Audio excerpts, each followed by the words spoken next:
ঠিক আছে, আজকে আমরা শুরু করব হচ্ছে প্রথম পত্র উচ্চতর গণিত প্রথম পত্র অধ্যায় 3। এর নামটা হচ্ছে সরল রেখা, যেটার ইংলিশ নাম হচ্ছে স্ট্রেট লাইন। তাহলে সরল রেখা পড়ার আগে আমাদের পড়তে হবে রেখা। রেখা বলতে আমরা রেখা বা লাইন বলতে কি বুঝি? রেখার ডেফিনেশনটা এভাবে হতে পারে, বিন্দুর চলার পথকে রেখা বলে। বিন্দুর চলার পথকে রেখা বলে। রেখাকে প্রধানত দুই ভাগে ভাগ করা যায়, একটা হচ্ছে সরল রেখা আর একটা হচ্ছে বক্ররেখা। সরল রেখা আর হচ্ছে বক্ররেখা। তাহলে উপরের ডেফিনেশন যেটা বললাম যে বিন্দুর চলার পথকে রেখা বলে, তাহলে সরল রেখা কি হবে? বিন্দুর চলার পথ যদি সরল হয় তাকে সরল রেখা বলবো, আর বিন্দুর চলার পথ যদি আঁকাবাঁকা বা বক্র হয় সেটা বক্ররেখা বলবো। বক্ররেখার উদাহরণ কি হতে পারে? তোমরা এই যে বৃত্ত, উপবৃত্ত, অধিবৃত্ত, পরাবৃত্ত, তোমাদের ইন্টারমিডিয়েট সিলেবাসের এই অংশটা হচ্ছে বক্ররেখার অংশ। আর সরল রেখার আলাদা একটা চ্যাপ্টার এই। তাহলে আমরা অধ্যায় 3-এ যেটা শিখবো সরল রেখা, তার মানে রেখার দুইটা অংশ, একটা সরল রেখার একটা বক্ররেখা। এইটার তোমাদের আলাদা একটা পার্ট আছে বৃত্ত, এই যে উপবৃত্ত, অধিবৃত্ত, পরাবৃত্ত, এটা কি কৌণিক, আর বৃত্ত এটা আলাদা একটা চ্যাপ্টার আছে। তাহলে আমাদের আসলে মূল পড়ার বিষয় হচ্ছে এই চ্যাপ্টারটা সরল রেখা। তাহলে এই যে এটা তোমরা যখন হচ্ছে ওই যে ম্যাথের ভাইবা প্রশ্নে কিন্তু এগুলো ধরা হয় যে রেখা প্রধানত কয় প্রকার, আর রেখা কাকে বলে, সরল রেখা কাকে বলে। তাহলে সরল রেখা কাকে বলবো? যে বিন্দুর চলার পথ সরল হলে তাকে বলা হবে সরল রেখা। ওকে,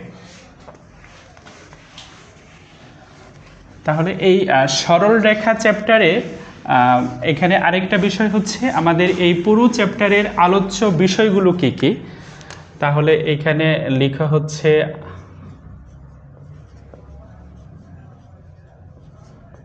আলোচ্য বিষয় বা এই চ্যাপ্টারের যে যে কন্টেন্টগুলো আমাদের পড়তে হবে, খুব সংক্ষেপে যদি বলা হয়, প্রথমে এখানে পাওয়া যাবে দুটি বিন্দুর মধ্যবর্তী দূরত্ব।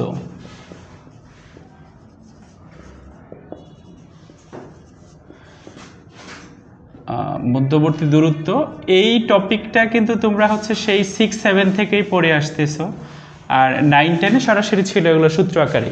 দুইটি বিন্দুর মধ্যবর্তী দূরত্ব আছে, এখানে হচ্ছে কার্তেশীয় স্থানাঙ্ক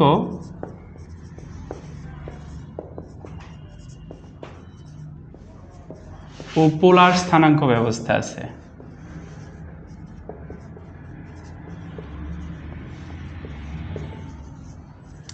তাহলে কার্তেশীয় স্থানাঙ্ক ও পোলার স্থানাঙ্ক ব্যবস্থা এবং এদের পারস্পরিক রূপান্তর, কার্তেশীয় দেওয়া থাকবে পোলারে যেতে হবে, পোলার দেওয়া থাকবে কার্তেশীয়তে যাইতে হবে। এখানে আমরা পাবো হচ্ছে ত্রিভুজের ক্ষেত্রফল নির্ণয়, ত্রিভুজের ক্ষেত্রফল, আর চতুর্ভুজের প্রকৃতি। চতুর্ভুজের প্রকৃতি আসলে চতুর্ভুজ বলতে কি বোঝায়?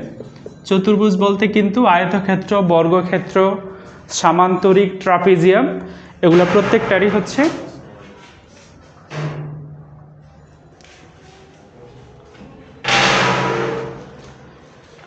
আচ্ছা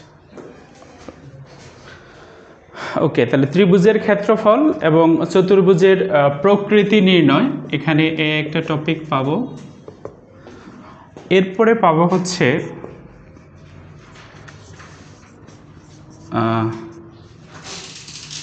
দুটি বিন্দুগামী, আচ্ছা এখানে আমরা সরল রেখার এখানে পাবো ঢাল, ঢাল নির্ণয়, ঢালের সংজ্ঞা।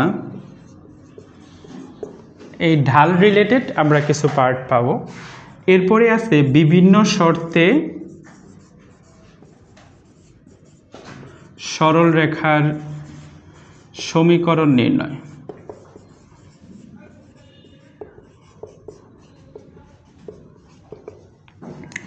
তাহলে বিভিন্ন এছাড়া হচ্ছে এখানে যদি আরেকটু স্পেসিফাই করা যায় হচ্ছে দুটি সরল রেখা পরস্পর সমান্তরাল ও লম্ব হওয়ার শর্ত এছাড়া হচ্ছে যে দুইটা সরলরেখা যখন পরস্পর সমান্তরাল বা লম্ব হবে সেই সংক্রান্ত যে এটা সমীকরণ এই একটার মধ্যে সব কিছু চলে আসছে এবং এখানে সর্বশেষ পাওয়া যাবে হচ্ছে বিন্দু থেকে সরলরেখার উপর লম্ব দূরত্ব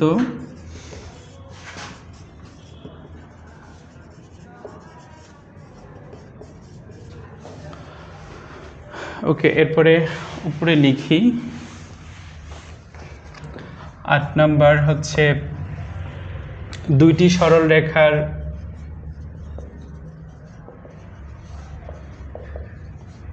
মধ্যবর্তী দূরত্ব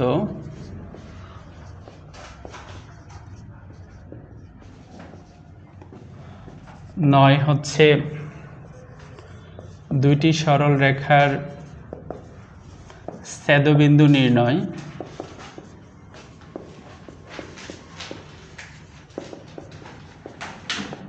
এবং সর্বশেষ হচ্ছে দুইটি সরল রেখার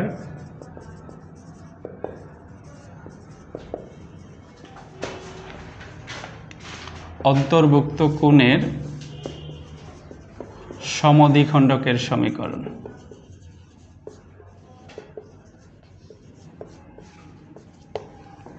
সমীকরণ নির্ণয়।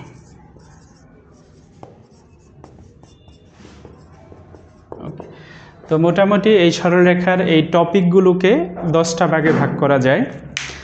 এছাড়া মাঝখানে ওই যে বিন্দু রিলেটেড আরও কিছু পার্ট আছে, যেমন হচ্ছে দুইটা বিন্দু দেওয়া থাকবে, তাদের অন্তর্বিভক্তকারী বিন্দুর স্থানাঙ্ক নির্ণয়, বহির্বিভক্তকারী বিন্দুর স্থানাঙ্ক নির্ণয়। আমরা ওই বিন্দু কনসেপ্টে ওগুলো চলে আসবে।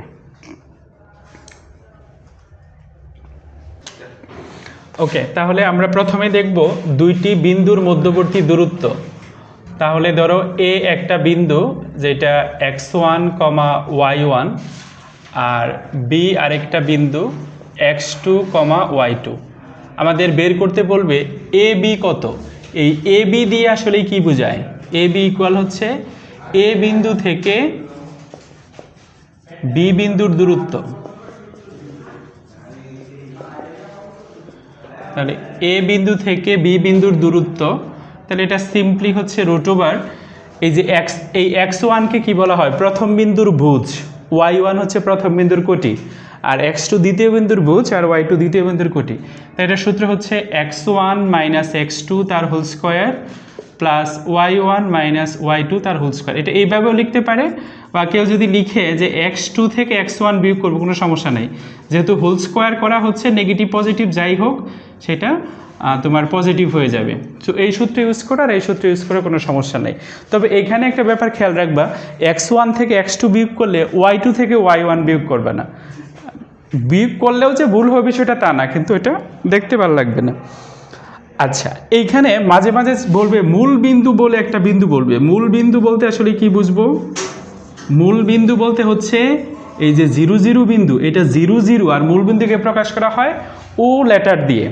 তাহলে ও দিয়ে হচ্ছে প্রকাশ করা হয় মূল বিন্দুকে, আর মূল বিন্দু হচ্ছে 0, 0 বিন্দু। ঠিক আছে? তাহলে এটা হচ্ছে দুইটা বিন্দুর মধ্যবর্তী দূরত্ব।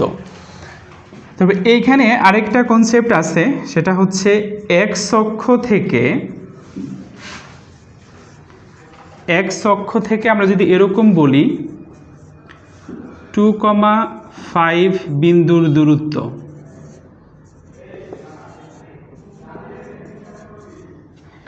x অক্ষ থেকে 2,5 বিন্দুর দূরত্ব, এইটা একটু চিত্র আকারে ব্যাখ্যা করতে হবে। তাহলে এটা x, এটা y, এটা 0, 0 বিন্দু। তাহলে 2,5 বিন্দু চিত্রে বসাও। তাহলে x অক্ষের পজিটিভ বরাবর 2 গড় যাবে, আর y অক্ষের পজিটিভ বরাবর 5 গড়। তাহলে এই বিন্দুটা কিন্তু 2,5।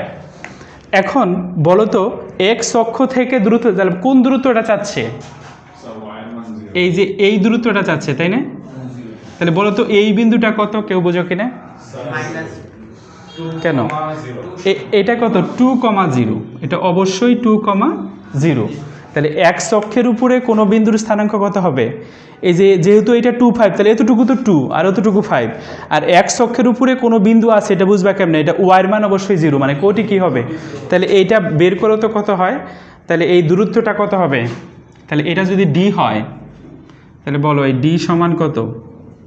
√, তাহলে 2 - 2 তার হোল স্কোয়ার প্লাস 5 - 0 তার হোল স্কোয়ার। তাহলে 2 থেকে 2 বাদ দিলে 0, 0কে স্কোয়ার করলে 0ই।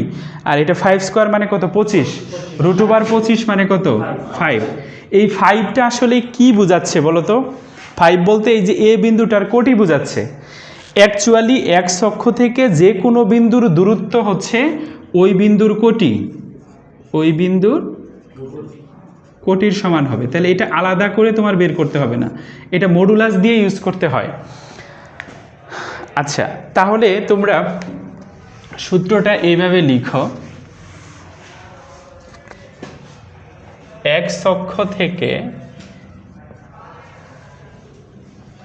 যে কোনো বিন্দুর দূরত্ব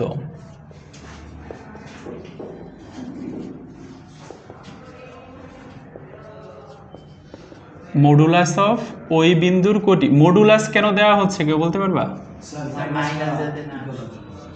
কারণ কখনো কখনো নেগেটিভ আসতে পারে, কিন্তু দূরত্ব আমাদের কখনো কি হবে না? নেগেটিভ হবে না।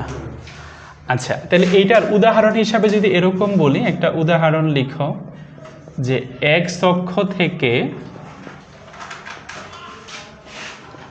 2, এ বিন্দুর দূরত্ব বলো তো কত, বুঝো কিনা? তাহলে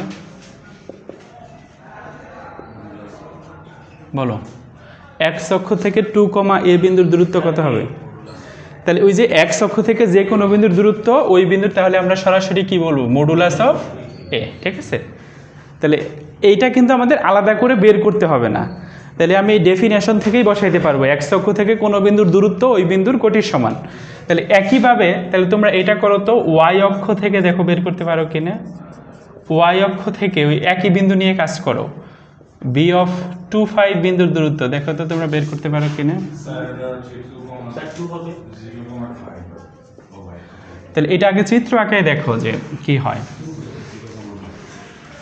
ওয়াই অক্ষ থেকে 2,5 বিন্দুর দূরত্ব, তাহলে এটা এক্স অক্ষ, এটা ওয়াই অক্ষ, এটা মূল বিন্দু। তাহলে 2,5, তাহলে 2,5 এই যে এইখানে বিন্দুটা হচ্ছে 2,5। আর এই বরাবর ওয়াই অক্ষে যদি এই যে এতটুকু যাচ্ছে, তাহলে এই বিন্দুটা কত? এই যে এটা হচ্ছে না 0,5। এই যে এইখানে তো এক্স অক্ষ বরাবর কোনো দূরত্ব নাই, তাহলে 0,5। তাহলে ওয়াই অক্ষের উপরে কোনো বিন্দু থাকা মানে কি? ভুজের মান 0 আর কোটির মান যেহেতু, তাহলে এটা এক্স অক্ষ বরাবর কিন্তু ওয়াই অক্ষ বরাবরই দূরত্ব। তাহলে এই দূরত্বটুকু কত হবে? তাহলে এটা যদি ডি হয়, তাহলে ডি সমান কত আসে? 2 - 0 তার হোল স্কোয়ার প্লাস 5 - 5 তার হোল স্কোয়ার। তাহলে √4 = 2। তাহলে 2 এর পরিচয় কি? ওই বিন্দুর ভুজ। ঠিক আছে? তাহলে আমরা কি লিখতে পারি যে ওয়াই অক্ষ থেকে যে কোনো বিন্দুর দূরত্ব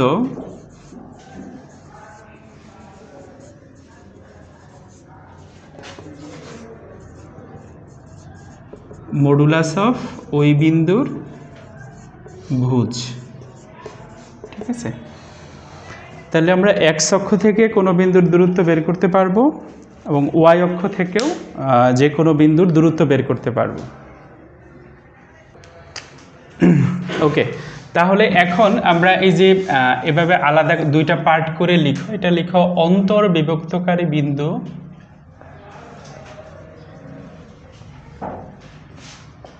অন্তর বিভক্তকারী বিন্দুর স্থানাঙ্ক, আরেকটা হচ্ছে বহির্বিভক্তকারী বিন্দুর স্থানাঙ্ক।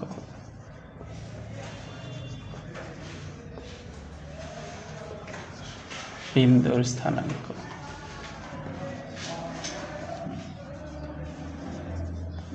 আচ্ছা, তাহলে অন্তর্বিভক্তকারী বিন্দু আর হচ্ছে বহির্বিভক্তকারী বিন্দু।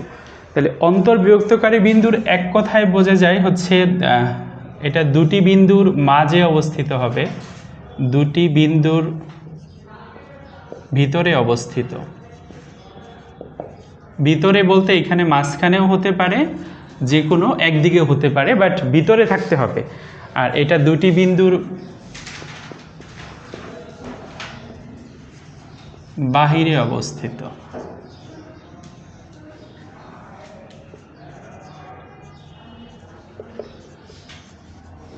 তাহলে দুইটি বিন্দু দেওয়া থাকবে, তাহলে অন্তর্বিভক্তকারী বিন্দু হচ্ছে দুটি বিন্দুর ভিতরে অবস্থিত হবে, আর বহির্বিভক্তকারী বিন্দু হচ্ছে দুটি বিন্দুর বাহিরে অবস্থিত হবে।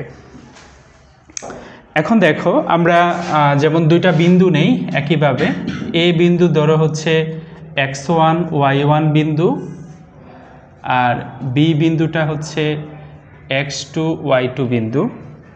এইখানে সিডি বিন্দু নেই, সি বিন্দু ধরো হচ্ছে x1 y1 বিন্দু, ডি বিন্দু x2 y2 বিন্দু। তাহলে দুইটা বিন্দু সংযোগ করে দিলে একটা রেখাংশ পাওয়া যায়। আচ্ছা, এখন দেখো এই যে দুইটি বিন্দুর ভিতরে অন্তর্বিভক্তকারী বিন্দু হবে দুইটা বিন্দুর ভিতরে অবস্থিত। তাহলে ধরো আমরা এইখানে একটা বিন্দু নিচ্ছি, এইখানে এ বি এর মাঝে ধরো হচ্ছে আমরা একটা সি বিন্দু নিচ্ছি। তাহলে এখানে সি কি অন্তর্বিভক্তকারী বিন্দু বলা যাবে? আমি সি নেই, এর এ বি এর মাঝামাঝি যে কোনো বিন্দু নেই, সবই কি অন্তর্বিভক্তকারী বিন্দু। আর এই যে সিডি, দেখো এই সিডি এর বাইরে যদি এখানে একটা বিন্দু নেই, তার মানে বিন্দুটা ধরো আমি এইখানে একটা পি বিন্দু নিচ্ছি, তাহলে এখানে পি কি হবে? বহির্বিভক্তকারী বিন্দু হবে। তো এখন এই সি বিন্দুর স্থানাঙ্কটা নির্ণয় করতে গেলে আমার কি জানা থাকতে হবে? আমার এ থেকে সি এর দূরত্ব জানা থাকতে হবে। তাহলে ধরো এ থেকে সি বললাম m1 দূরত্বে আছে, আর বি থেকে সি এটা হচ্ছে m2 দূরত্বে আছে। তাহলে আমরা যদি এভাবে বলি, তাহলে সি বিন্দুটি এ বি রেখাংশকে m1:m2 অনুপাতে অন্তর্বিভক্ত করে। তাহলে সি বিন্দুর স্থানাঙ্ক, তাহলে এটা মুখস্থ রাখতে হবে, এটা m1x2 m2x1 divided by m1 যোগ m2, এরপরে এটা হচ্ছে m1y2 m2y1,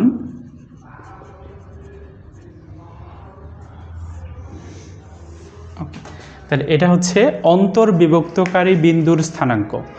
তাইলে আমি অন্তর্বিভক্তকারী বিন্দুর স্থানাঙ্ক বের করতে গেলে ওই দুইটা বিন্দু থেকে তার দূরত্ব জানতে হবে। এরপরে আমরা কি বলবো যে পি বিন্দু, তাহলে এইখানে দেখো কি জানতে হবে, সি বিন্দু থেকে পি বিন্দুর দূরত্ব এটা m1, আর ডি বিন্দু থেকে পি বিন্দুর দূরত্ব এটা ধরো m2। তাহলে আমরা কি বলবো যে পি বিন্দুটি সিডি রেখাংশকে m1 অনুপাত m1:m2 অনুপাতে বহির্বিভক্ত করে। তাহলে এটা কিন্তু অন্তর্বিভক্ত না,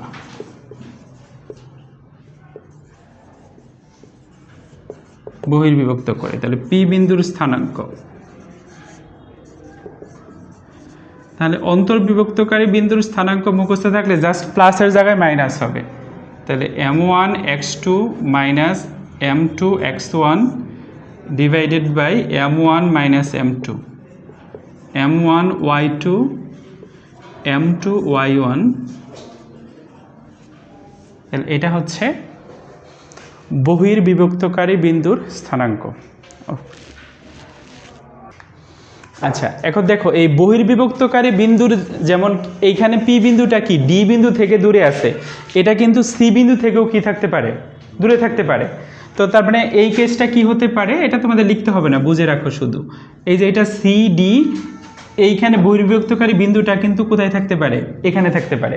একই কথাই, তখন এই সি থেকে এই বিন্দুর দূরত্বটা কত, m1, আর ডি থেকে এই বিন্দুর দূরত্বটা কত আসবে, m2। সূত্র সেম। তাহলে বহির্বিভক্তকারী বিন্দু এই যে যেহেতু বাইরে থাকবে, তাহলে ডি বিন্দু থেকেও বাইরে থাকতে পারে, সি বিন্দু থেকে, মানে প্রথম বিন্দু থেকে ওইদিকে থাকতে পারে, দ্বিতীয় বিন্দু থেকে।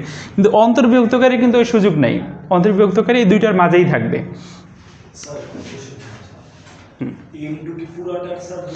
m2 হচ্ছে ডি বিন্দু থেকে পি বিন্দুর দূরত্ব। হ্যাঁ, আবার এই যে এম না, এইখানে দেখো m1 কি, সি থেকে পি এর দূরত্ব কত, m1, আবার ডি থেকে পি এর দূরত্ব হচ্ছে m2। বহির্বিভক্তকারী বিন্দু মানে ওই বিন্দু থেকে প্রতিটা বিন্দুর দূরত্ব জানতে হবে। এই যে এখানে m1 m2 দিয়ে কি বোঝাচ্ছে, বিন্দু থেকে ওই বিন্দুটার দূরত্ব। তাহলে যখনই তুমি এই সূত্র প্রয়োগ করে ম্যাথ করবা, তখন কিন্তু এগুলার ব্যাখ্যা জানতে হবে যে কোনটাকে x1 বলবো। প্রশ্নে কিন্তু x1 x2 দেওয়া থাকবে না, সংখ্যা দেওয়া থাকবে।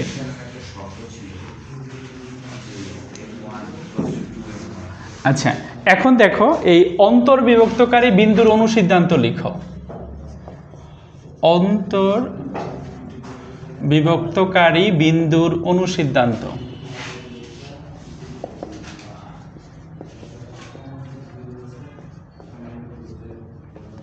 এখন বলো তো, m1 আর m2 যদি সমান হয়ে যায়, তাহলে অন্তর্বিভক্তকারী বিন্দুটা কোথায় থাকবে, একদম মাঝখানে থাকবে। তাহলে m1 equal m2 equal m হলে মধ্যবিন্দু পাওয়া যাবে, মধ্যবিন্দু পাওয়া যায়। তাহলে কীরকম, যেমন দেখো আমরা আগের চিত্রের মতোই আঁকাই, যে এইখানে x1, y1 বিন্দু, এইটা x2, y2 বিন্দু, আর একদম মাঝে আছে সি বিন্দু। তাহলে এইটুকু দূরত্ব m, আর এইটুকু দূরত্ব m, এক্সাক্ট মাঝখানে যখন থাকবে তখন সি, আসলে এইখানে কি সি বিন্দু কিন্তু অন্তর্বিভক্তকারী বিন্দুই, তাই না? অন্তর্বিভক্ত মানে ভিতরে অবস্থিত, আর যখন মাঝে থাকতেছে অন্তর্বিভক্তকারী বিন্দুর নামটাই কি, মধ্যবিন্দু। তাহলে সি বিন্দুর স্থানাঙ্ক, ওই দেখো যদি আমরা বসাই সি বিন্দুর স্থানাঙ্ক, তো সূত্রটা সেম, m1 x2। তাহলে m1 এর জায়গাও m x2 plus m x1 divided by m যোগ m y2 m y1 m যোগ m। তাহলে দেখো উপর থেকে যদি m কমন নেই, তাহলে কি থাকে, x2 plus x1 divided by 2m, m common নিলে y2 plus y1 divided by 2m। তাহলে mm যদি কেটে দাও, উপরে থাকবে x2 plus x1 divided by 2, y2 plus y1 divided by 2। এটাই কিন্তু হচ্ছে মধ্যবিন্দুর স্থানাঙ্ক, ঠিক আছে? এটাই হচ্ছে মধ্যবিন্দুর স্থানাঙ্ক। তাহলে মূলত মধ্যবিন্দুর স্থানাঙ্কটা আসতেছে অন্তর্বিভক্তকারী বিন্দু থেকে। এদের আরেকটা গুরুত্বপূর্ণ টপিক হচ্ছে দুটি বিন্দুর সংযোগ রেখার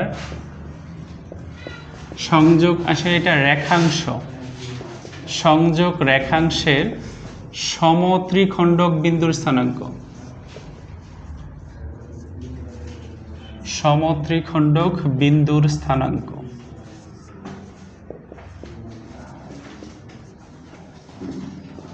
এটা খুবই গুরুত্বপূর্ণ টপিক।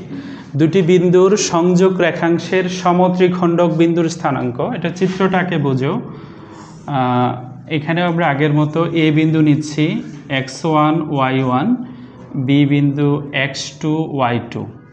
তাহলে প্রশ্নটা হচ্ছে দুটি বিন্দুর সংযোগ রেখাংশ, তার মানে এ আর বি বিন্দু যোগ করলে এখানে রেখাংশটা কি, এ বি রেখাংশ, এই রেখাংশের সমত্রিখণ্ডক বিন্দু। এখন চিন্তা করে দেখো তো, এই এ বি রেখাংশকে সমান 3 ভাগে ভাগ করে এরকম কেজ আমরা কি পাবো, এইখানে দুইটা বিন্দু দাও, এই একটা হচ্ছে সি বিন্দু আর একটা হচ্ছে ডি বিন্দু। তাহলে এখন দেখো তো এটা সমত্রিখণ্ডক কখন হবে, যদি এ থেকে সি এর দূরত্ব, সি থেকে ডি এর দূরত্ব আর বি থেকে ডি এর দূরত্ব কি হয়, সেম হয়। তাহলে সেম হইলে এখানে কয়টা ভাগে ভাগ হচ্ছে, তিনটা ভাগে ভাগ হচ্ছে। তার মানে সহজ কথা, দুইটি বিন্দুর সংযোগ রেখাংশের সমত্রিখণ্ডক বিন্দু কয়টা? দুইটা। এখন বলো তো এই সি আর ডি এটা কি অন্তর্বিভক্তকারী বিন্দু না বহির্বিভক্তকারী বিন্দু? অন্তর্বিভক্তকারী। তুমি মনে মনে চিন্তা করো ডি নাই, তাহলে এই সি বিন্দুর স্থানাঙ্ক আমরা সূত্র দিয়ে বের করে ফেলতে পারবো। আবার ধরো সি নাই, তাহলে ডি বিন্দুর স্থানাঙ্ক। কিন্তু যদি স্থানাঙ্ক বের করতে চাই আমার কি লাগবে? কত অনুপাতে অন্তর্বিভক্ত করবে, তাই না? এখন যেহেতু বলছে যে সমত্রিখণ্ডক বিন্দু, তার মানে এ থেকে সি এর দূরত্ব যদি 1 একক হয়, সি থেকে ডি এর দূরত্বও কত? 1 একক। আর এইটাও কত? 1 একক। তাহলে এখন বলো তো, ধরো ডি বিন্দু নাই, তাহলে ডি বিন্দু এ বিন্দু থেকে কত একক দূরত্বে আছে? না না, 1 একক দূরত্বে। আর বি বিন্দু থেকে হচ্ছে না না, এই যে 2 একক দূরত্বে আছে। তাহলে আমরা কি বলবো? এভাবে লিখো যে A B রেখাংশের সমত্রিখণ্ডক বিন্দুদ্বয় C O D হলে, তাহলে সি বিন্দুটি এ বি রেখাংশকে 1:2 অনুপাতে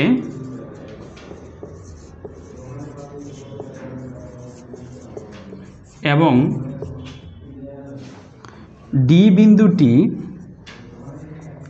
এ বি রেখাংশকে 2:1 অনুপাতে অন্তর্বিভক্ত করে। তাহলে এই কনসেপ্টটা ভালো করে বুঝতে হবে যে সমত্রিখণ্ডক যে দুইটা বিন্দু পাবো, তার একটা বিন্দু রেখাংশকে 1:2 অনুপাতে অন্তর্বিভক্ত করবে এবং আরেকটা হচ্ছে 2:1 অনুপাতে অন্তর্বিভক্ত করবে। আমার প্রশ্নে কিন্তু কোনো কিছুই বলা থাকবে না। তাহলে 1:2 আর 2:1 পাবো কিভাবে? চিত্র থেকে, তাই না?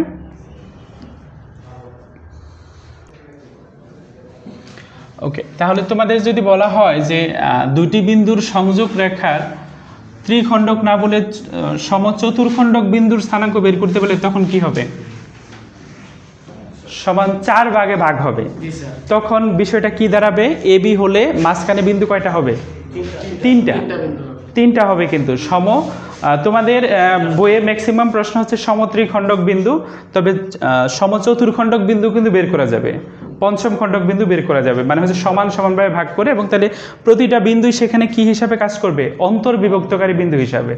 ঠিক আছে, তো আমরা আজকে আরেকটা টপিক পড়ব, সেটা হচ্ছে ত্রিভুজের ক্ষেত্রফল নির্ণয়। ত্রিভুজের ক্ষেত্রফল নির্ণয়। তোমাদের ইন্টারমিডিয়েট সিলেবাসে ত্রিভুজের 3টা শীর্ষবিন্দু দেওয়া থাকবে, মানে এ বি সি 3টা বিন্দু দেওয়া থাকবে।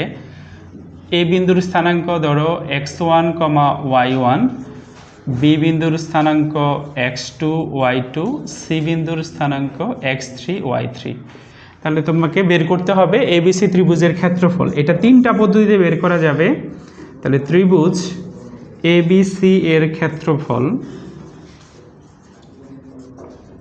তাহলে নির্ণায়কের সাহায্যে একটা বের করা যায় যে x1, x2, x3, y1, y2, y3, আর এখানে 1, 1, 1। এটা হচ্ছে কি 3/3 একটা নির্ণায়ক। ওই নির্ণায়কের মান যেমন বিস্তার করে বের করতে হয় সেইভাবে। এই পদ্ধতি কখন ইউজ করব? বিন্দুগুলো সংখ্যায় দেওয়া থাকলে।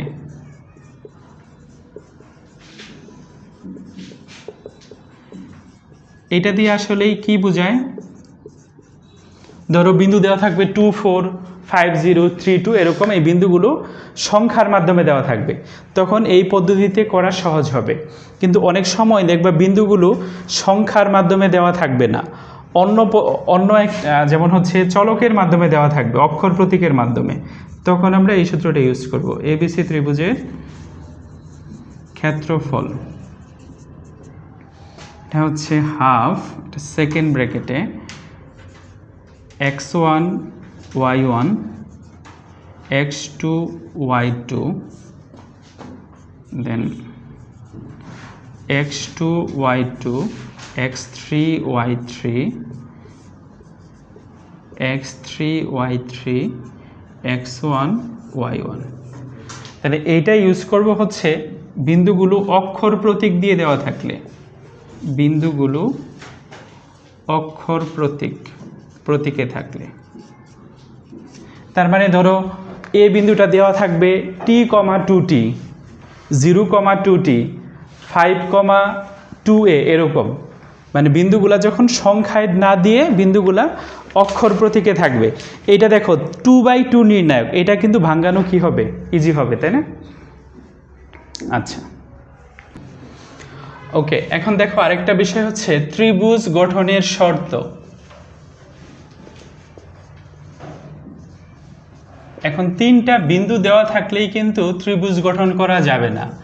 শর্ত হচ্ছে AB যোগ BC এটা অবশ্যই AC থেকে বড় হইতে হবে, বা আমরা যদি বলি AC যোগ BC এটা AB থেকে বড় হইতে হবে, বা যদি বলি AB যোগ AC এটা BC থেকে বড় হইতে হবে। তাহলে এই তিনটা দিয়ে আসলে কি বোঝাচ্ছে, যে কোনো দুই বাহুর যোগফল তৃতীয় বাহু থেকে কি হইতে হবে, বড় হইতে হবে, আদারওয়াইজ সে ত্রিভুজ হবে না। তো এখন যদি বলা হয় তিনটি বিন্দু সমরেখ হলে, তিনটি বিন্দু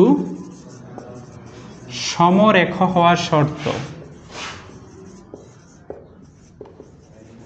সমরেখ বলতে কি বোঝায়, একই রেখার উপরে অবস্থিত। তাহলে দেখো তিনটা বিন্দু যদি একটা রেখার উপরে অবস্থিত হয়, তাহলে এটা এ বিন্দু, এটা বি বিন্দু, এটা সি বিন্দু, তাহলে এই ক্ষেত্রে কি হচ্ছে, এ বি যোগ বিসি ইকুয়াল কত হচ্ছে, এসি। তাহলে এই ক্ষেত্রে কি ত্রিভুজ গঠন করা সম্ভব? তাহলে ত্রিভুজের কন্ডিশন হচ্ছে দুইটার যোগফল তৃতীয়টা থেকে বড়। তাহলে এই ক্ষেত্রে আমাদের কি হবে, যে এবিসি ত্রিভুজের যে ক্ষেত্রফল সেইটা সমান কত হবে, 0। ঠিক আছে, তার মানে ত্রিভুজই তো গঠন হবে না, তাহলে তার আবার ক্ষেত্রফল থাকবে কেমনে?